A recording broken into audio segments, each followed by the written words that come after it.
Bonjour à tous, bienvenue sur RTS, émission spéciale hommage à Grégory Le Marchal. Aujourd'hui, nous allons accueillir dans quelques instants 3 anciens stars académiciens de la promotion de Greg, la Starac 4, pour parler d'un très beau projet. Ça s'appelle Restons Amis. 13 anciens stars académiciens qui se réunissent pour un album hommage à Greg. On en parle tout de suite avec 2 d'entre eux pour l'instant. Le 3e va pas tarder à arriver. Karima et Oda sont avec moi. Salut les filles, ça va bien? Salut! Bonjour! Ça va très bien, bonjour à tous. Comment elle est née cette idée, les filles? Mathieu, Johan. C'est Mathieu. N'est-ce pas, Maoda? Oui, c'est Mathieu. C'est Mathieu qui a eu cette idée.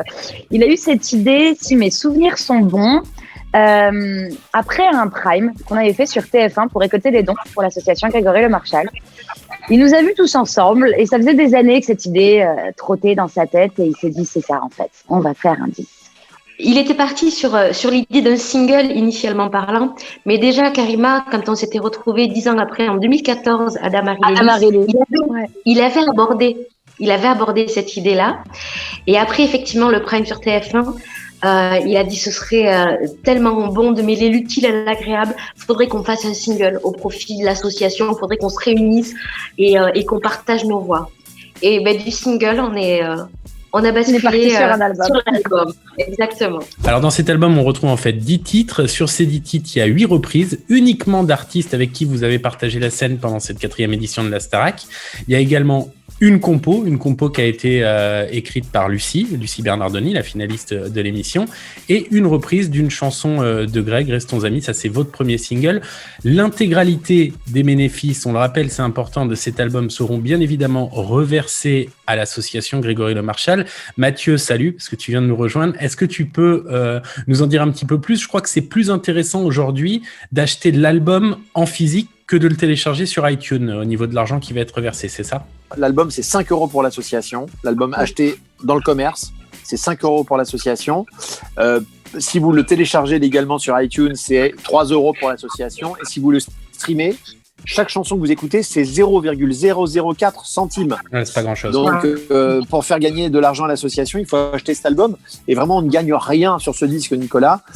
0 centimes dans notre poche, 0. Vraiment, tout le monde l'a fait pour la bonne cause. Qu'est-ce qui se passe après avec cet argent dans l'association Grégory Le Marchal, concrètement? Au premier trimestre 2021, la maison Grégory Le Marchal va ouvrir à Rueil-Malmaison.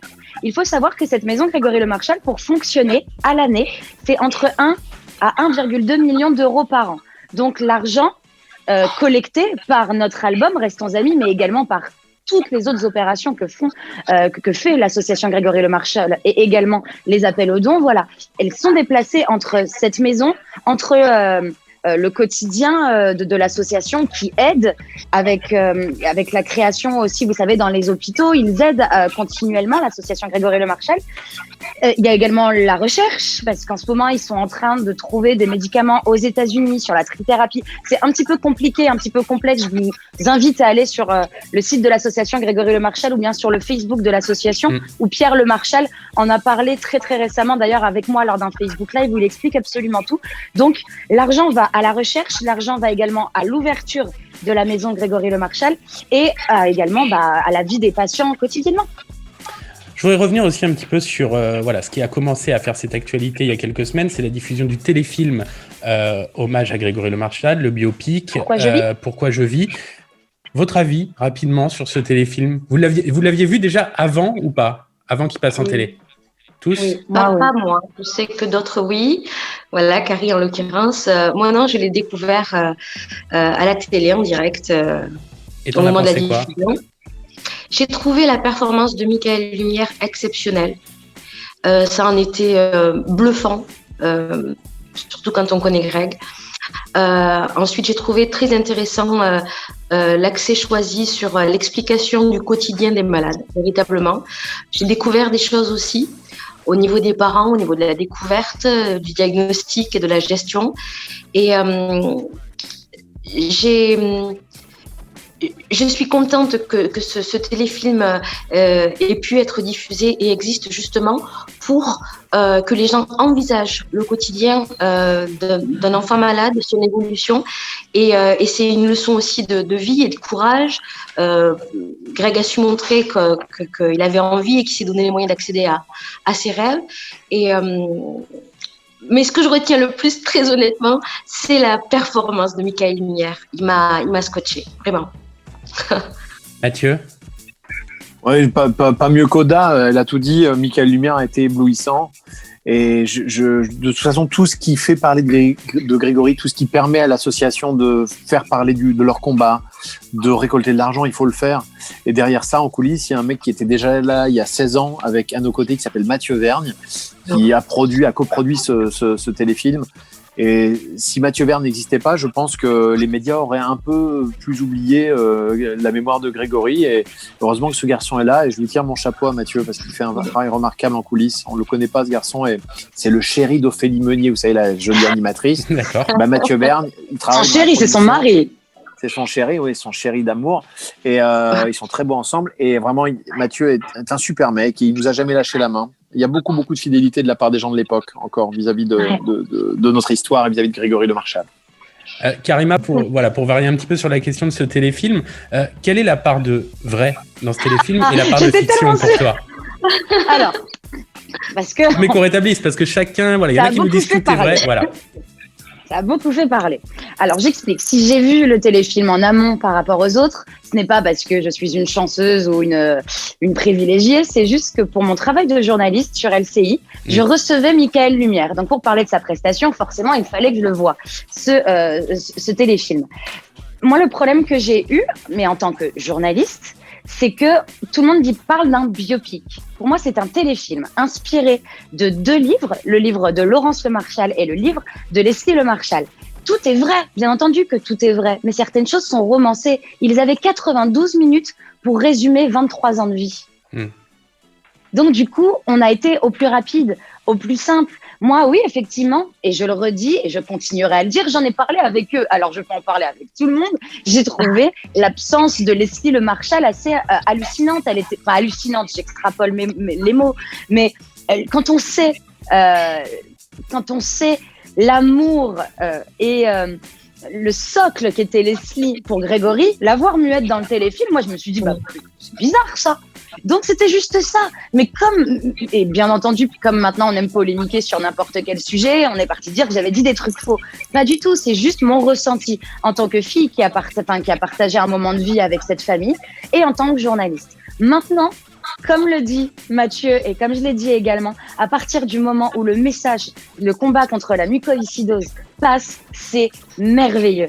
Et ce téléfilm était merveilleux. Il a mis en exergue plus de 7 millions de téléspectateurs l'ont regardé à la télé, plus de 8 millions si on compte le replay. Vous vous rendez compte, 13 ans plus tard, 16 ans après l'aventure et 13 ans après le départ de Grégory, ce que ça nous fait à nous. Il y a 8 millions de gens qui sont toujours derrière en train de s'intéresser à cette fichue maladie, parce que j'ai fait en sorte de pas être vulgaire, même si en ce qui concerne la maladie, j'ai très envie de l'être. Mais ça veut dire que les gens sont toujours derrière nous, derrière la famille, derrière les patients, derrière tous ceux qui se battent, et c'est ça qu'il faut retenir. C'est que ils sont là, ils sont avec nous et la mémoire de Greg est toujours là et les gens l'aiment toujours terriblement. Et ça, c'est bon. Et c'est ce qu'il faut retenir. Il faut pas entrer dans des polémiques à 2 balles parce qu'il y a toujours des polémiques, quoi qu'on fasse. Qu'on fasse quelque chose de bien ou de mal, de toute manière. Mais je suis tellement fière, en tout cas. Voilà, c'est tout. On va pas en parler des polémiques. Par contre, ce que je voudrais dire, c'est dans quelques mois, on va fêter les 20 ans générales de la Starac. Vous l'avez dit, ça fait 16 ans. On a l'impression, avec le recul, que tout le temps, quand on demande à quelqu'un, tiens, c'est quoi ton souvenir de la Starac, votre saison a une différence avec les autres saisons. On retient plus votre saison. C'est pas forcément que Greg, c'est aussi votre saison. Qu'est-ce qui fait la différence pour vous entre votre saison et les autres saisons de la Star Academy? L'unité. C'est ça. Oda, la pareil. Solidarité, moi, je me plais à penser aussi que c'est grâce à Grégory, je veux dire, il nous a beaucoup fédérés. Il a été un exemple pour nous. Il nous a beaucoup fait rire, il nous a beaucoup embêtés aussi. Mais on n'avait plus de compétition entre nous. La compète, elle était avec nous-mêmes. Il y avait beaucoup de solidarité. Moi, je me souviens de gens qui étaient performants en danse, comme Sandy ou Enrique, qui restaient debout jusqu'à 2h du matin, veille d'évaluation, pour m'aider moi, qui galérais, par exemple. Et c'était pareil pour le chant. On s'est vraiment tenu la main. on s'est la victoire de Grégory, au départ, on l'a envisagée quand on a commencé l'aventure, mais au bout de quelques semaines à peine, on l'a souhaité tous, c'était légitime. Et du coup, on s'est tous dit, écoute, on va faire au mieux pour décrocher notre ticket pour la tournée et essayer de voir qui l'accompagnera pour lui tenir la main jusqu'au bout. Et du coup, il nous a permis de vivre une aventure humaine exceptionnelle, et je pense que le public l'a ressenti. Et aujourd'hui encore, 16 ans après, des gens ont des souvenirs très, très précis sur notre aventure No Limit, qui se souviennent même de ça, qui était un petit peu le slogan pour nous. Mathieu, toi, tu étais demi-finaliste contre Greg. Est-ce qu'à un moment ce soir-là, tu as cru que tu allais gagner ? Non, mais déjà, moi, je crois que si ça marche autant, c'est grâce à nos physiques. Il faut le dire quand même. Parce qu'on a quand même des physiques extraordinaires. Et je veux dire, physiquement, c'était Mathieu, tellement agréable de nous voir, de nous regarder, de nous admirer. Enfin, je veux dire, on était... Tu vois, il y avait Johnny Hallyday, et puis il y avait nous, quoi. C'est ça. Donc, on était quand même très beaux. Il faut le dire, on était très, très beaux. Il faut que les auditeurs d'RTS le sachent, parce que ça suffit maintenant. Le message. Je commence à en avoir marre, Nicolas. Non, mais sincèrement, la question, et plus sérieusement, quelle était la question sur le prime de la demi-finale garçon? Est-ce qu'à un moment, que j'ai raté? Dit pendant ce... que tu allais gagner à un moment donné. Est-ce qu'à un moment pendant ce prime, tu t'es dit, je vais gagner? Je chante pour gagner. Je savais très bien que j'allais perdre. Il y avait aucun suspense parce qu'il était plus question de ça, et que moi j'avais même hâte de sortir. Je vais même te dire, Nicolas, j'avais hâte de sortir. Et en revanche, la dernière prestation quand je chante la Valse à mi-temps, puisque ça a été pour moi un moment assez inoubliable, je me dis que je suis au moins sorti sur un truc un peu honorable, et que je n'ai pas fait que Ozone et Evangélie, quoi, que j'adore. Félicitations. Je suis sorti sur un truc un peu honorable. Et quand même, qu'est-ce qu'on était beau! Vous ne trouvez pas qu'on était très, très beau?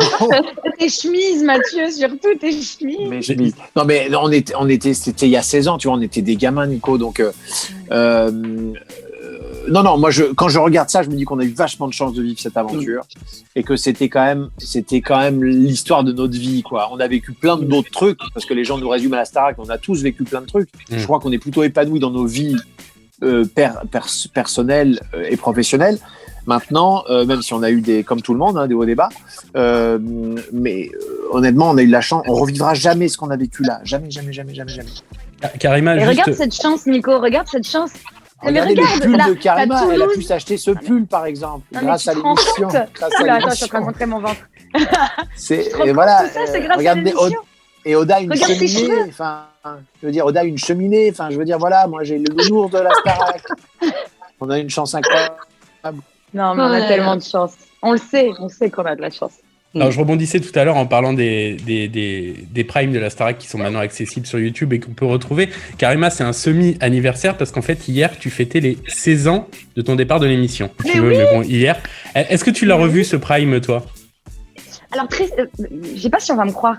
En fait, je n'ai revu les images que sur les primes qu'on a tournées pour l'assaut Greg Le Marchal. Quand on nous remonte des images, je n'ai jamais revu l'émission. Personnellement, tu n'as jamais re-regardé les extraits d'émission? Ni les quotidiennes, ni les primes, à part ce qu'on m'envoie des fois sur Instagram et que je repartage. Non. Oda, pareil? Ah non, moi j'ai tout revu. D'accord. Et puis j'ai un grand garçon aujourd'hui qui est très curieux. Il connaît, il était pas né au moment où j'ai vécu l'aventure, mais alors lui, mes parents avaient tout enregistré à l'époque, donc il les a vus. Ça lui fait plaisir de les revoir.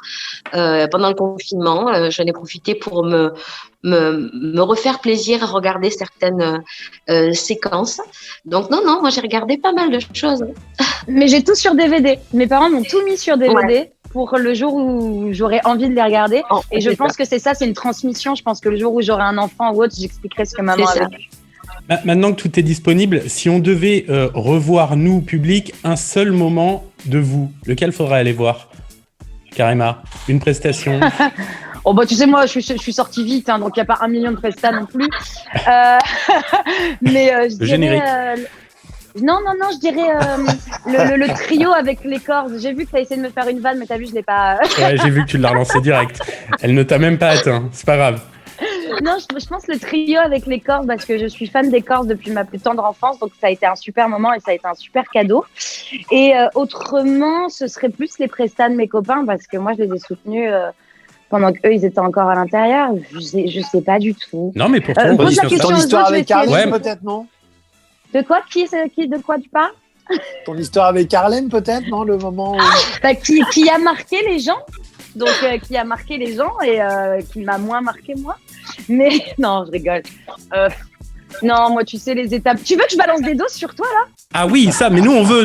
Ne pose pas la question à Mathieu, on veut. Tu peux pas nous balancer un. Voilà. Tu veux me mettre mal à l'aise, mais. Non. Ce qui s'est passé au château restera au château, Nicolas. Je suis C'est pour ça qu'on parlait des primes, tu vois, j'étais gentil. Oda, si on doit aller revoir une prestation de ta part, laquelle? Tina Turner. Pardon.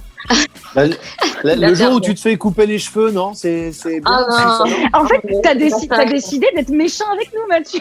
Ah oui, ça fait plaisir. Parce que toi, on peut faire un défilé de mode de toutes tes chemises. Hein. Tu nous as fait mal aux C'est yeux vrai, pendant c'est 4 mois, quand même. C'est Fashion Week, ouais. Alors Oda, c'était quoi? Non, mais Beyoncé, toi, Ouais, Oda, mais c'est compliqué. Sans prétention aucune, j'ai eu tellement j'ai été tellement gâtée. Enfin voilà, j'ai eu des duos. Tu parlais de Tina Turner, mais Bah ouais, parce que Beyoncé, elle est venue plusieurs fois à la Starac sur les autres saisons, alors que Tina Turner est venue une fois et a chanté avec toi.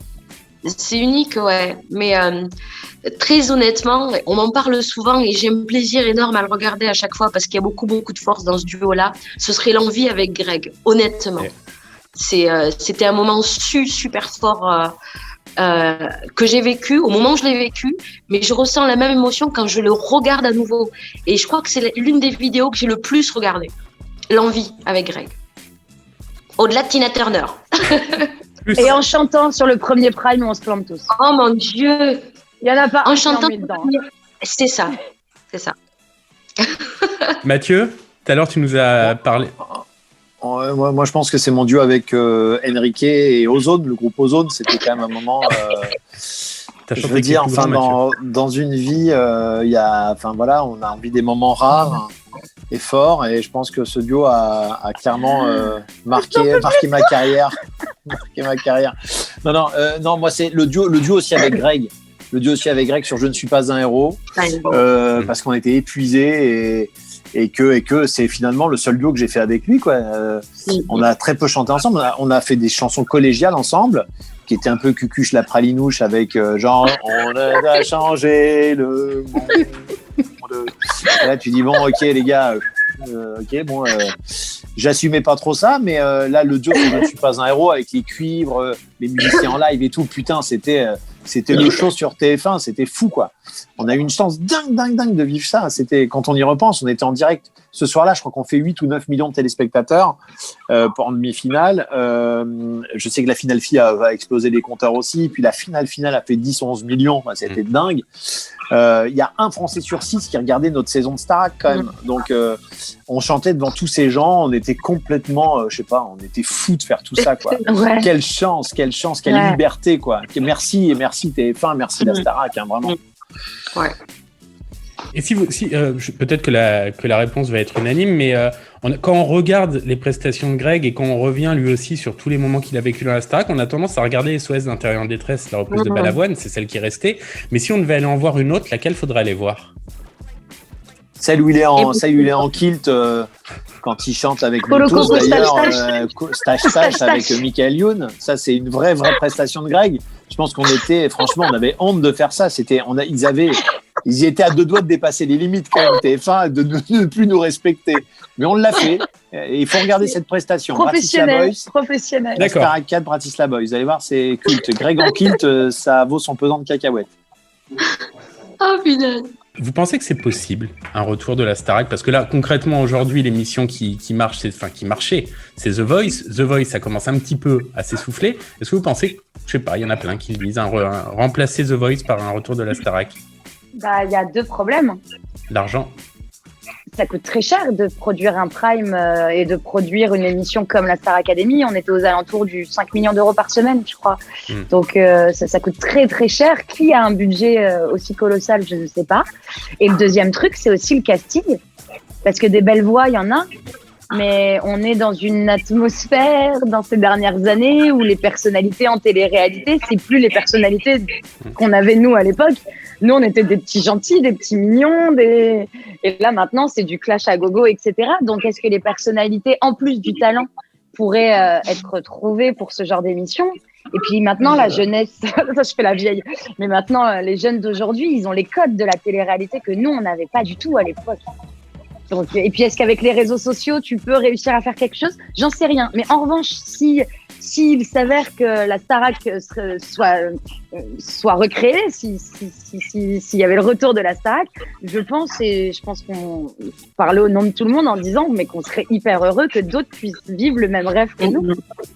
Oui, mais il y aura jamais des gens aussi beaux que nous, quoi. Beaux. C'est ça, le truc. On y revient. Et les chemises, Mathieu, les chemises. Oui, mais je les prêterai, mais avec un prêt de garantie, tu vois. Mais non, mais ce que dit Karima, c'est juste, ce sera très compliqué de refaire la même émission parce que de toute façon, tu sais, on se réveillait le matin, il y avait Lenny Kravitz dans la cuisine, l'après-midi, il y a Jennifer Lopez qui débarquait en avion. On a été quand même, tu vois, je pense que certains artistes étaient même payés pour venir nous rendre visite. Et je ne sais pas, mais si c'était le cas aujourd'hui, franchement, les budgets ne le permettent plus, rien que les budgets.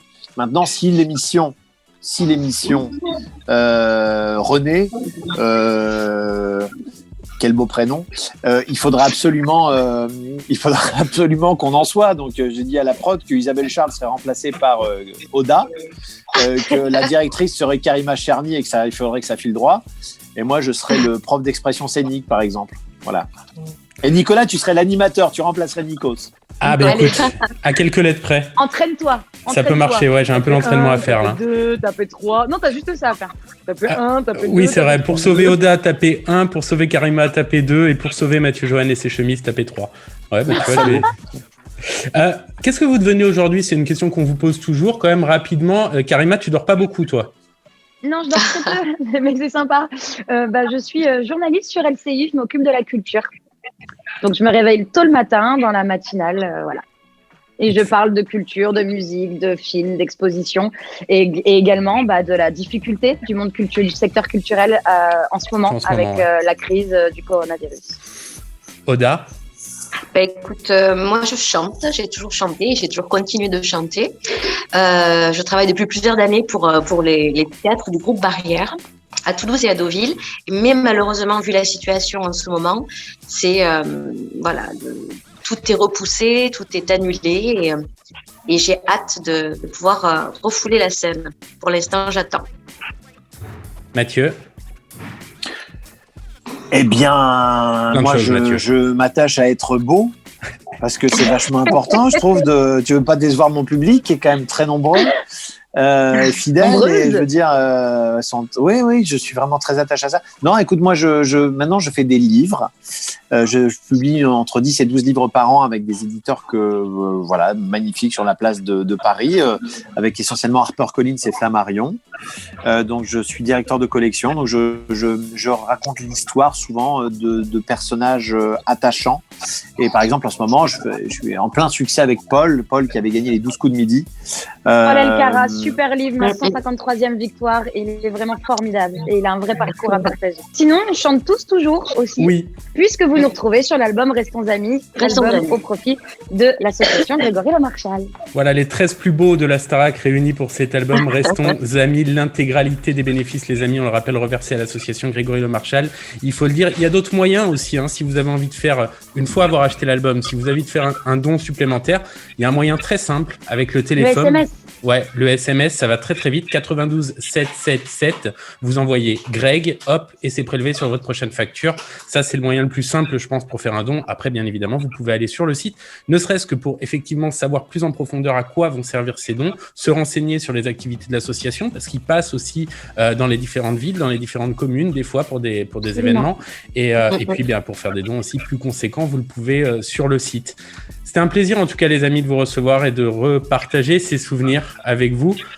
Pour finir, un dernier petit message. Pourquoi il faut absolument écouter cet album? Un dernier petit mot, juste en un mot.